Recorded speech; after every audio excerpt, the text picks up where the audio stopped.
রুটিগুলো দেখেই বোঝার ক্ষমতা নেই যে এই রুটিগুলো বেলা রুটি নয়। দেখুন, দেখেই তো বোঝা যাচ্ছে রুটিগুলো কতটা নরম। বেলার ঝামেলা ছাড়াই মাত্র ৫ মিনিটে এরকম নরম তুলতুলে সফট রুটি বানিয়ে নিতে পারবেন।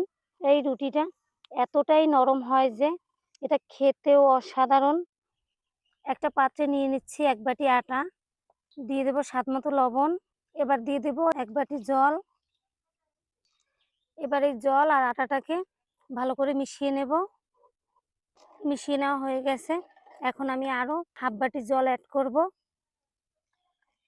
এই রুটিটা বানাতে হলে আটার পাতলা মিশ্রণ বানাতে হবে, কারণ মোটা হয়ে গেলে কিন্তু হবে না।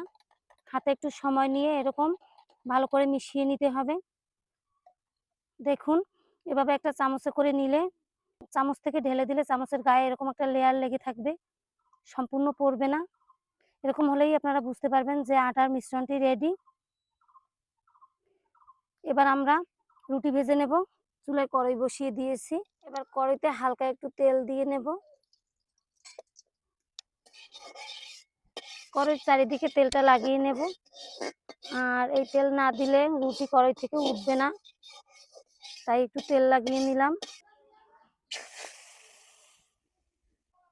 তারপরে কড়াইটা ধরে এভাবে চারিপাশে ঘুরিয়ে দেব।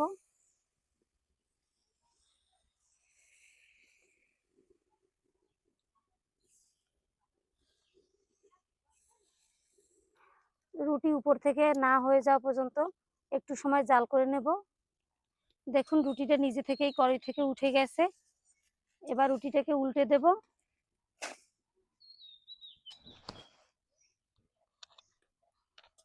রুটিটা এপাশ ওপাশ করে ভেজে নিয়েছি।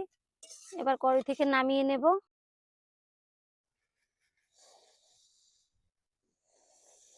দেখুন, রুটিগুলো দেওয়ার সঙ্গে সঙ্গেই এভাবে চারিপাশে ঘুরিয়ে দিয়ে দিতে হবে। একটুখানি তেল দিয়ে দেব পাশে। এবার রুটিটাকে উল্টে দেব। খুবই সহজে অল্প সময়ের মধ্যে বেলা ছাড়াই আপনারা এভাবে রুটি করে নিতে পারেন।